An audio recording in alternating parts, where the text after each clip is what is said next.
Hey everybody, IceCat here. Today we're going to be talking about guns in Siege. Everything from variety, limitations, handling, characteristics, and attachments. So let's get into it. Right now, what we know is that unless you pick the recruit, each operator is limited to a choice between two primaries that are pre-selected. Same with the secondary. What do you guys think about this? Do you like having limits on which operators can take what weapons? My personal opinion is that this is a mistake. We should have the freedom to choose any weapon. Every gun in Rainbow Six has always had a distinct personality. No guns were ever really bad per se. Some were a little better than others, but all of them were really viable. Rainbow seemed to do a better job of this kind of balance than most other games it competed with. The thing that made a gun desirable was finding the one that just felt right for your playstyle. For me, it was always the M4 style weapons. I loved using them. They looked great, they felt great, they handled in a way that just felt right for me. My dad, on the other hand, absolutely swore by the L85. He loved that gun. No matter which other gun he tried, he always went back to it. There was something about the rate of fire, damage, range, reload speed, and accuracy combined in such a way that it gave him a feeling of satisfaction and skill when he used that specific gun. Was it stronger than any other gun? No. It just fit his playstyle with the way it performed. Those of us that spent time with earlier entries in the series all probably have experiences with a favorite weapon or two. With the way things are set up now, I might not get to play with that M4 or the closest variant that I love so much. My dad may not get to play with the L85 either. A couple of things dictate that. First is the gadgets and armor. If in order to get the L85, he has to choose a guy with slow movement due to heavy armor, and gets pigeonholed into a gadget that he may not like, that could be a problem, by forcing you into a role that is not your strong suit. Yet choosing a role that is your strong suit gives you a weapon that you're just not as good with. The second barrier to that is, what if someone else picks the operator I want, and now I can't get the weapon I prefer to play with? Some people will say that this forces you to get good with a variety of weapons and gadgets, but I think most people would rather play with the setup they prefer than being forced into things they don't. Moving on.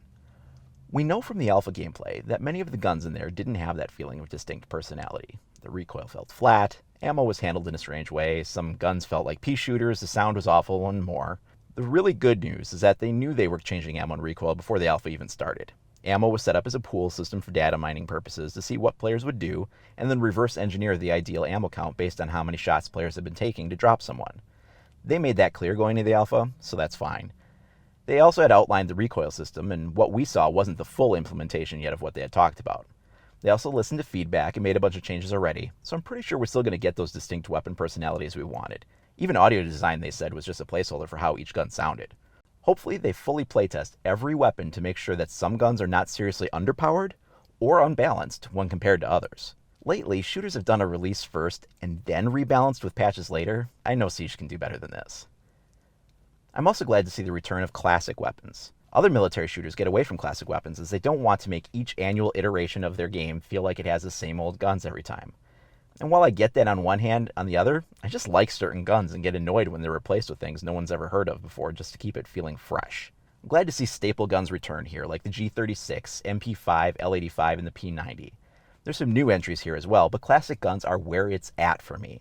I'd be curious to see what the full weapon list winds up being. I'd like to see other classic entries as well, like the SPAS 12, Glock, Uzi, the UMP 45, and a few others. Some things we didn't see and we're just not sure about are weapon attachments. Everybody in the alpha was limited to only iron sights. In this gameplay footage from a year ago, you can see there was clearly a design to have more than just iron sights available. This is a G36, which we've seen in both iron sight and ACOG variations. Was that scrapped? I'm thinking we'll still see some kind of weapon sights in the game. Like the other alpha aspects, this feature was probably unpolished enough to have available. Or maybe this only belongs to the as yet to be revealed 10 additional operators.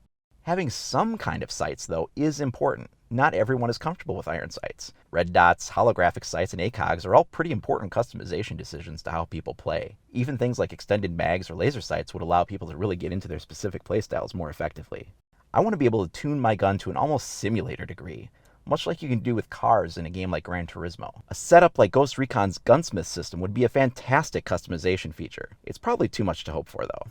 We also know that there's at least one alternate color scheme for guns, as we've seen the gold color. Does this mean that we're going to get something like weapon camo unlocks in the game?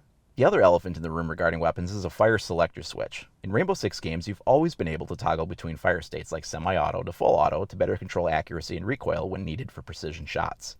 In reality, pretty much any automatic gun can do this. And until now, so did Rainbow. I'm hoping that this just didn't make it into the alpha. Otherwise, it will be the first Rainbow that I know of to omit this gun handling mechanic. So what do you guys think? Should Siege open up the weapon selection, or do you prefer it to be balanced by your choice of gun being locked by which operator you choose? Where do you sit on weapon attachments or camos? What's always been your favorite gun in Rainbow Six history? Let us know down below, or head on over to the forums or subreddit to discuss in more detail. As always, don't forget to like and subscribe, and thanks for watching.